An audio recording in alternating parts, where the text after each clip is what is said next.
بسم اللہ الرحمن الرحیم۔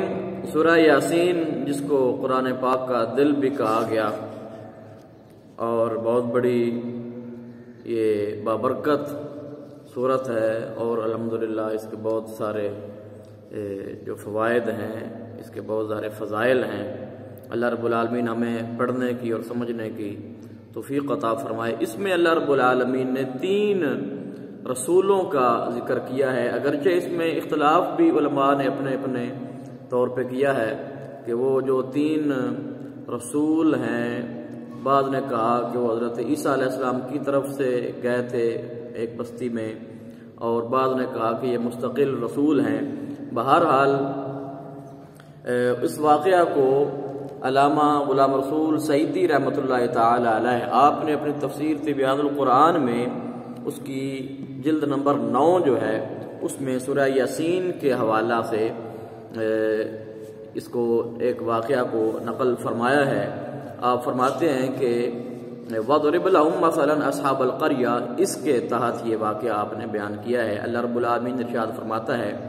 کہ اور آپ ان کے لیے بستی والوں کی مثال بیان کیجئے۔ اِذْ جَاءَهَا الْمُرْسَلُونَ، جب ان کے پاس رسول آئے۔ اِذْ أَرْسَلْنَا إِلَيْهِمُ اثْنَيْنِ فَكَذَّبُوهُمَا، تو جب اللہ رب العالمین نے ان کے پاس بستی والوں کے پاس 2 رسولوں کو بھیجا، فَكَذَّبُوهُمَا، تو بستی والوں نے دونوں رسولوں کو جھٹلایا۔ فَعَزَّزْنَا بِثَالِثٍ، تو اللہ پاک فرماتا ہے کہ ہم نے پھر تیسرے رسول سے ان کی تائید کی۔ فَقَالُوا اِنَّا إِلَيْكُمْ مُرْسَلُونَ، سو ان تینوں نے کہا کہ ہم تمہاری طرف پیغام دے کر بھیجے گئے ہیں۔ قَالُوا مَا أَنْتُمْ إِلَّا بَشَرٌ مِثْلُنَا، ان لوگوں نے کہا کہ تم تو صرف ہماری طرح بشر ہو۔ ان کے رسولوں کو اپنی طرح بشر کہنا یہ کفار کا طریقہ ہے، مومنین کا طریقہ نہیں ہے۔ وَمَا أَنزَلَ الرَّحْمَنُ مِنْ شَيْءٍ إِنْ أَنْتُمْ إِلَّا تَكْذِبُونَ، اور رحمان نے، اللہ رب العالمین نے کچھ نازل نہیں کیا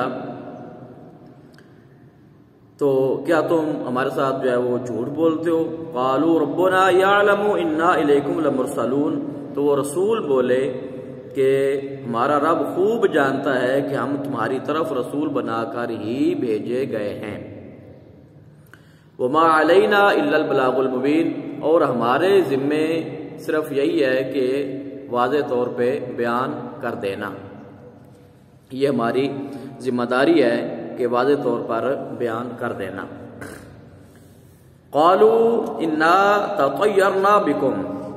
وہ کہنے لگے کہ ہم تو تمہیں بدفعل سمجھتے ہیں۔ لَئِن لَّمْ تَنْتَهُوا، اگر تم باز نہ آئے، لَنَرْجُمَنَّكُمْ،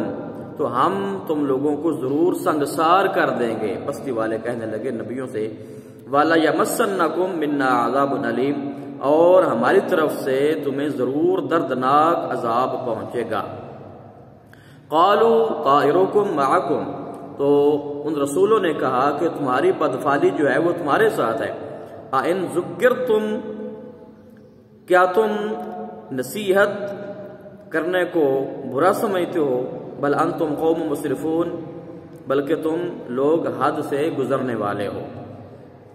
تو یہ مختصر واقعہ جو قرآن پاک میں سورہ یاسین میں اللہ رب العالمین نے بیان فرمایا ان 3 رسولوں کے متعلق، تو اس کے تحت وہ جو ان کا قول ہے بستی والوں کا کہ تم تو ہماری طرح بشر ہو، اسی کو بنیاد بنا کر کچھ لوگوں نے اس بات سے بھی انکار کیا ہے کہ وہ حضرت عیسیٰ علیہ السلام کی طرف سے نہیں بھیجے گئے، بلکہ وہ پراپر اور مستقل رسول تھے اور اللہ تبارک و تعالیٰ کی طرف سے بھیجے گئے تھے۔ تو بہرحال عیسیٰ علیہ السلام نے بھیجا ہو، پھر بھی اللہ تبارک و تعالیٰ کی طرف سے مستقل نبی ہوں، پھر بھی دونوں طریقوں سے اس کا جو بنیادی مقصد ہے وہ یہی ہے کہ وہ لوگ اللہ رب العالمین کی توحید کا پیغام دینے کے لیے اس بستی میں گئے۔ اور اس پہ تفسیر تبیان القرآن میں 9ویں جلد میں اور اس کے صفحہ نمبر 732 پہ علامہ غلام رسول سعیدی رحمۃ اللہ تعالی علیہ آپ نے ایک واقعہ نقل کیا ہے جو میں آپ کے گوش گزار کرنا چاہوں گا۔ آپ فرماتے ہیں کہ یہ حضرت عیسیٰ علیہ السلام، یہ امام ابو اسحاق احمد بن ابراہیم، ان کے حوالہ سے آپ غلام رسول سعیدی صاحب رحمۃ اللہ علیہ آپ نقل فرما رہے ہیں۔ فرماتے ہیں کہ یہ حضرت عیسیٰ علیہ السلام کے رسول تھے، وہ دونوں جو تھے۔ حضرت عیسیٰ علیہ السلام نے اپنے حواریوں میں سے 2 رسول انطاکیہ کی طرف، وہ انطاکیہ یہ بستی کا نام ہے، ان کی طرف 2 لوگوں کو بھیجا۔ جب وہ اس شہر کے قریب پہنچے تو وہاں انہوں نے ایک بوڑھے شخص کو دیکھا جو بکریاں چرا رہا تھا۔ اس نے پوچھا کہ تم دونوں کون ہو؟ وہ بوڑھا ان رسولوں سے پوچھتا ہے۔ تو انہوں نے فرمایا کہ ہم حضرت عیسیٰ علیہ السلام کی طرف سے آئے ہیں اور انہوں نے ہمیں بھیجا ہے اور یہ دعوت دی ہے کہ تم بتوں کی عبادت ترک کر کے رحمان کی عبادت کرو۔ تو جب انہوں نے یہ پیغام پہنچایا تو وہ بوڑھا کہنے لگا کہ تمہارے پاس اس بات پر کوئی دلیل، کوئی نشانی ہے؟ تو ان دونوں نے کہا کہ ہاں، اللہ کے حکم سے ہم بیماروں کو تندرست کر دیتے ہیں، مادر زاد اندھوں کو بینا کر دیتے ہیں اور برس زدہ لوگوں کو ٹھیک کر دیتے ہیں۔ اس بوڑھے شخص نے، جس کا نام حبیب تھا، کہا میرا بیٹا ہے ایک اور وہ بیمار ہے اور وہ کئی سالوں سے بستر کے اوپر پڑا ہوا ہے۔ انہوں نے کہا ہمیں اس کے پاس لے چلو، ہم اس کا حال دیکھتے ہیں۔ وہ بوڑھا شخص جب ان کو اپنے گھر لے کر گیا تو انہوں نے اس کے جسم پر ہاتھ پھیرا، تو جب انہوں نے ہاتھ پھیرا تو وہ فوراً تندرست ہو کر کھڑا ہو گیا، اور یہ خبر جو ہے یہ شہر میں پھیل گئی اور اللہ تبارک و تعالی نے ان کے ہاتھوں سے بہت سے مریضوں کو شفا عطا فرمائی۔ فرماتے ہیں کہ اس شہر کا جو بادشاہ تھا، اس کے نام میں مختلف روایات ہیں، صلاحین تھا یا جو بھی نام اس کا تھا، تو فرماتے ہیں کہ یہ روم کے بادشاہوں میں سے ایک بادشاہ تھا اور یہ بتوں کی عبادت کیا کرتا تھا۔ یہ خبر اس تک بھی پہنچ گئی اور اس نے ان دونوں کو بلایا اور کہا کہ تم دونوں کون ہو؟ انہوں نے کہا کہ ہم حضرت عیسیٰ علیہ السلام کی طرف سے جو ہے وہ تمہارے پاس رسول ہیں۔ تو اس نے پوچھا کہ تمہارے پاس کوئی نشانی ہے؟ تو آپ نے وہی جواب دیا ان رسولوں نے کہ ہم جو ہے وہ اندھوں کو ٹھیک کرتے ہیں، برس میں مبتلا لوگوں کو ٹھیک کرتے ہیں اللہ تبارک و تعالیٰ کے حکم سے۔ تو اس نے کہا کہ تم یہاں جو ہے وہ کیوں آئے ہو؟ تو انہوں نے کہا کہ ہم یہاں پر اس لیے آئے ہیں تاکہ ہم تمہیں اللہ رب العالمین کا پیغام سنائیں۔ تو بادشاہ نے پوچھا کیا ہمارے خداؤں کے علاوہ بھی کوئی خدا ہے؟ تو ان دونوں نے کہا کہ ہاں، اللہ تبارک و تعالی ہے، وہی خدا ہے جس نے تمہیں بھی پیدا کیا ہے اور تمہارے ان خداؤں کو بھی پیدا کیا ہے، یعنی کہ ہر چیز اللہ تبارک و تعالی نے ہی تخلیق فرمائی ہے۔ تو پھر اس نے کہا کہ تم دونوں اٹھو اور میں تمہارے بارے میں کوئی فیصلہ کرتا ہوں۔ تو حضرت عیسیٰ علیہ السلام کے طرف سے ہوں یا اللہ تبارک و تعالیٰ کی طرف سے ہوں، بہرحال ان کا جو واقعہ ہے یہ پہلے جو 2 بھیجے اور پھر تیسرا جو ہے رسول بھی بھیجا، تو ان کے بارے میں مزید آگے یہاں پر فرما رہے ہیں کہ ایک تو ان کو کوڑے مارے گئے اور ان کو جو ہے وہ جو گرفتار کیا گیا اور پھر ان کی تکذیب کی گئی، اور آگے فرماتے ہیں کہ حضرت عیسیٰ علیہ السلام نے حواریوں کے سردار حضرت شمعون کو ان کی مدد کے لیے، یعنی کہ وہ جو پہلے 2 بھیجے تھے ان کے بعد پھر تیسرا جو ہے رسول بھی حضرت عیسیٰ علیہ السلام نے پہلے 2 کی مدد اور تائید کے لیے بھیجا۔ اس کے بارے میں یہاں پر یہ فرماتے ہیں کہ حضرت شمعون جو ہیں وہ بھیس بدل کر اس شہر میں داخل ہوئے۔ اب وہ جو پہلے 2 رسول تھے ان کے بارے میں فرماتے ہیں کہ ان کو 100 کوڑے مارے گئے اور ان کو قید کر دیا گیا۔ تو تیسرے رسول حضرت شمعون جب شہر میں داخل ہوئے تو آپ بادشاہ کے کارندوں کے ساتھ بھیس بدل کر مل جل کر ان میں رہنے لگے، جس طرح جاسوس کرتے ہیں۔ تو اور اچھا جو ان کا بیہیویئر تھا، ان کا جو اچھا رویہ تھا حضرت شمعون کا، اس سے ان کی کافی ان کو پذیرائی وہاں پر حاصل ہوئی، اور یہاں تک کہ ان کو بادشاہ تک جو ہے وہ رسائی حاصل ہو گئی، اور وہ بھی آپ کے جو ویل بیہیو تھا، جو ان کا اچھا اخلاق تھا، اس سے کافی متاثر ہوا اور ان کی عزت و تکریم کرنے لگا، ان کو اچھے معزز لوگوں میں شمار کرنے لگا۔ تو ایک دن حضرت شمعون نے بادشاہ سے یہ کہا کہ مجھے معلوم ہوا ہے کہ آپ نے 2 آدمیوں کو قید کر رکھا ہے، اور جب انہوں نے آپ کو اپنے دین کی دعوت دی تو آپ نے ان کو زد و کوب بھی کیا، تو جب آپ نے انہیں زد و کوب کیا تو کیا آپ نے ان کی گفتگو سنی تھی، یا ان کا کوئی پیغام بھی سنا تھا، یا ان کے سے کوئی دلیل بھی لی تھی، یا کیا معاملہ ہوا؟ اللہ اکبر۔ تو بادشاہ کہنے لگا کہ واقعی وہ بندے آئے تھے میرے پاس، ادھر تھے، ان کی تبلیغ تھی، ان کی دعوت تھی، اور مجھے غصہ آ گیا۔ تو حضرت شمعون نے کہا کہ اگر آپ اجازت دیں یا اگر آپ میری رائے کے ساتھ موافقت اختیار کریں تو کیوں نہ ہم ان کو بلا لیں اور ان سے ان کی بات سن لیں، ان کی بات پوچھ لیں، تو تاکہ پتہ چلے کہ وہ کیا کہنا چاہتے ہیں۔ تو بادشاہ نے ان دونوں کو بلایا، یعنی کہ ایک طریقہ اختیار کیا حق بات کی دعوت دینے کے لیے، اور یہ دین اسلام کی تبلیغ دینے کے لیے، اپنے دین کی تبلیغ دینے کے لیے، دین کا پیغام پہنچانے کے لیے، دعوت توحید دینے کے لیے۔ تو بادشاہ نے جب بلایا تو حضرت شمعون نے ان سے پوچھا کہ تم کو یہاں پر کس نے بھیجا ہے؟ انہوں نے کہا کہ اللہ تبارک و تعالیٰ نے، کہ جس نے ہر چیز کو پیدا کیا اور اس کا کوئی شریک نہیں ہے۔ حضرت شمعون نے کہا کہ تم لوگ جس اللہ کی بات کر رہے ہو اس کی شان یا اس کی صفات جو ہیں، یا اس کی تعریف جو ہے، یا اس کا تعارف جو ہے، انٹروڈکشن مختصر طریقے کے ساتھ ہمیں بتاؤ کہ وہ کیا ہے۔ انہوں نے کہا کہ اللہ وہ ہے کہ وہ جو چاہتا ہے کرتا ہے، اور جو ارادہ کرتا ہے وہ حکم دیتا ہے۔ حضرت شمعون نے کہا کہ تمہاری نشانی کیا ہے کہ تم واقعتاً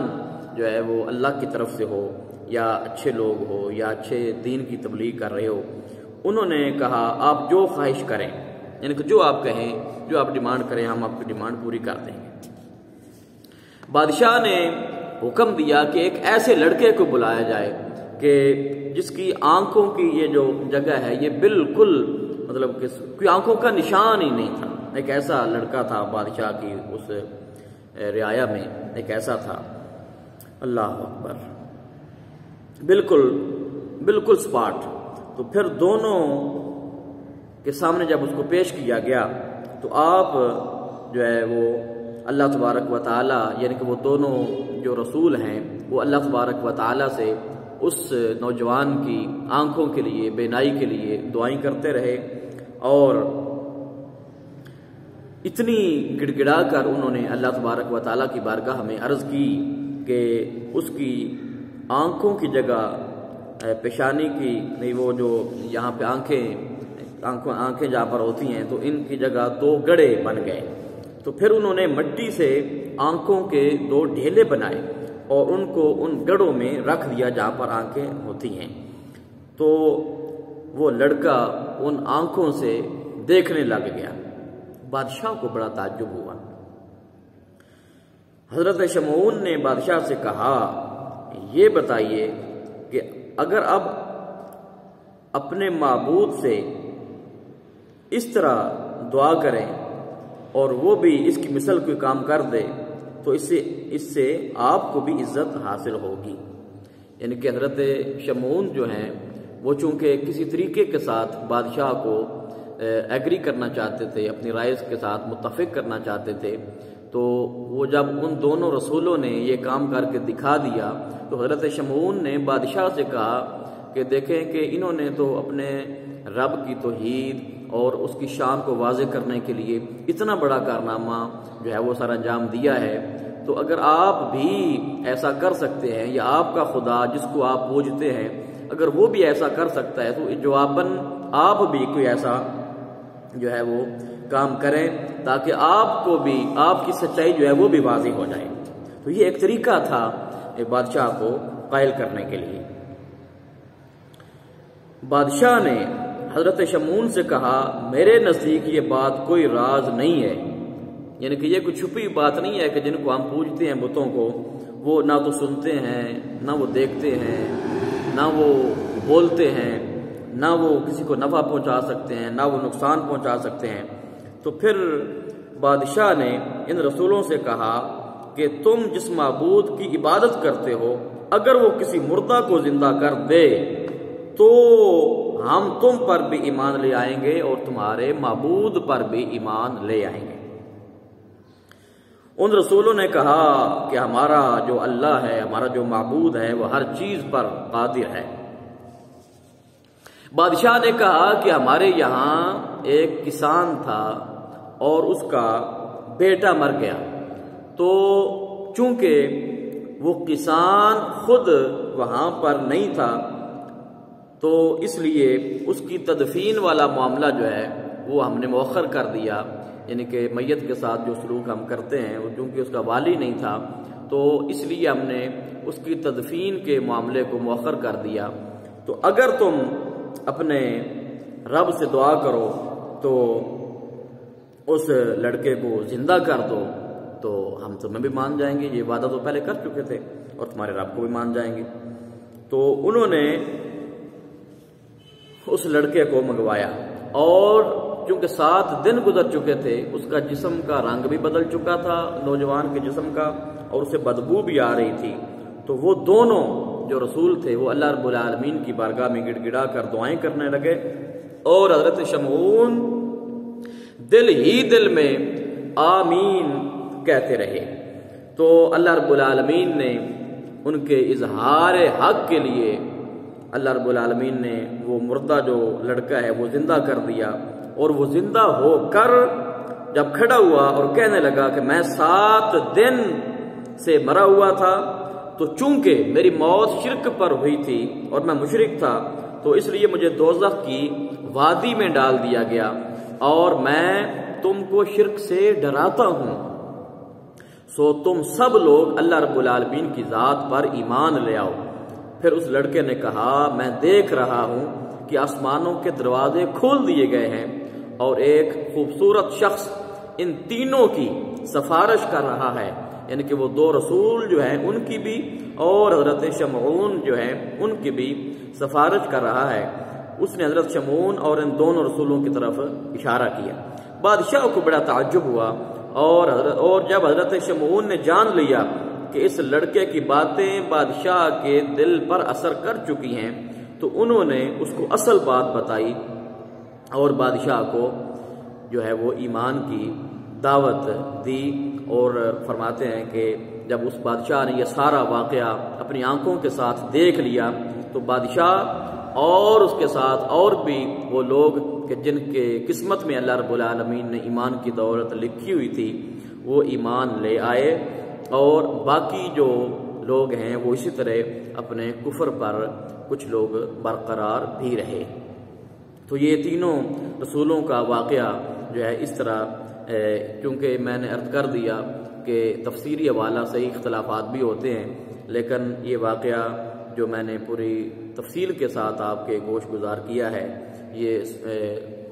قرآن مجید کی مشہور زمانہ جو ہمارے اردو زبان میں اس کی تفسیر ہے تبیان القرآن، حضرت علامہ غلام رسول سعیدی رحمۃ اللہ تعالی علیہ آپ نے جو لکھی ہے، اس کی 9ویں جلد ہے، اور سورۃ یاسین میں وَاضْرِبْ لَهُم مَثَلًا أَصْحَابَ الْقَرْيَةِ اس کے تحت آگے جو معاملات ہیں تو اختلاف آلریڈی میں آپ سے عرض کر چکا ہوں۔ تو یہ جو رسول تھے ان کے ناموں پر بھی جو ہے وہ اختلاف ہے۔ کچھ نے کہا حضرت ابن عباس رضی اللہ تعالیٰ عنہ آپ فرماتے ہیں کہ ان میں سے ایک کا نام طاروس ہے اور ایک کا نام ماروس ہے، اور جناب واب نے فرمایا کہ ان کا نام یحییٰ اور یونس ہے، اور مقاتل فرماتے ہیں کہ ان کا نام تمان اور مانوس ہے، یعنی کہ ایک کا نام تمان ہے ایک کا نام مانوس ہے۔ تو مقاتل نے کہا کہ اس تیسرے رسول کا نام شمعون تھا، جو کہ پہلے میں عرض کر چکا ہوں، اور کعب نے کہا ان دو رسولوں کا نام صادق اور صدوق تھا، اور تیسرے رسول کا نام شلوم تھا۔ ان رسولوں کو بھیجنے کی حضرت عیسیٰ علیہ السلام کی طرف نسبت جو ہے اس لیے نسبت کی گئی ہے کہ حضرت عیسیٰ علیہ السلام نے ان کو اللہ تبارک و تعالیٰ کے حکم سے بھیجا تھا، اور اس پر سب کا اتفاق ہے کہ ان رسولوں کو اہل انطاکیہ کی طرف بھیجا تھا۔ یہ الکشف والبیان کے حوالہ سے یہ روایت جو ہے، یہ آخری جو میں نے بیان کی ہے، یہ درج کی ہے۔ تو یہاں پر فرماتے ہیں کہ ایک قول اور بھی ہے، اور وہ قول یہ ہے کہ بادشاہ کی بیٹی مر چکی تھی اور وہ مدفون ہو چکی تھی، تو حضرت شمعون نے بادشاہ سے کہا کہ آپ ان دونوں سے یہ کہیے کہ یہ آپ کی بیٹی کو زندہ کر دیں۔ بادشاہ نے ان سے یہ مطالبہ کیا، وہ دونوں کھڑے ہوئے اور انہوں نے نماز پڑھی اور اللہ تبارک و تعالیٰ سے دعا کی، اور حضرت شمعون بھی دل ہی دل میں آمین کہتے رہے۔ اللہ تبارک و تعالیٰ نے اس لڑکی کو زندہ کر دیا، اس کی قبر پھٹ گئی اور وہ باہر نکل آئی، اور اس نے کہا آپ سب اسلام قبول کر لیں، یہ دونوں سچے ہیں۔ اور اس نے کہا مجھے یہ یقین نہیں ہے کہ تم لوگ اسلام لے آؤ گے۔ پھر اس نے ان رسولوں سے کہا وہ اس کی جگہ پر لوٹا دیں۔ وہ اپنی قبر میں چلی گئی اور اسی طرح مدفون ہو گئی۔ یہ اللہ رب العالمین کے جو پیارے ہیں، جو اس کے رسول ہیں، دیکھیں کہ اللہ پاک اپنے لوگوں کو، اپنے بندوں کو ہدایت کے لیے کیسے کیسے رسول بھیجے اور پھر ان سے کیسے کیسے کام کروائیں، تاکہ کسی بھی طریقے سے لوگ جو ہے ان پر یہ بات جو ہے یہ ڈھکی چھپی نہ رہے، سب کو یقین ہو جائے۔ اب جس نے کلمہ پڑھا اس کی اپنی قسمت، جس نے نہ پڑھا اس کی اپنی قسمت، ورنہ اللہ تبارک و تعالیٰ نے اتنے رسول بھیجے، اتنے نبی بھیجے اور اتنی واضح نشانیاں بھیجی تاکہ ہمیں یقین ہو جائے کہ واقعتاً اللہ ہی ہمارا معبود ہے، وہی عبادت کے لائق ہے، اسی کی عبادت کرنی چاہیے۔ یہ ساری چیزیں پڑھنے کے باوجود بھی اگر ہمیں ہدایت نصیب نہ ہو تو کتنی بدقسمتی کی بات ہے۔ اللہ پاک ہمیں قرآن مجید پڑھنے کی، عمل کرنے کی توفیق عطا فرمائے، آمین۔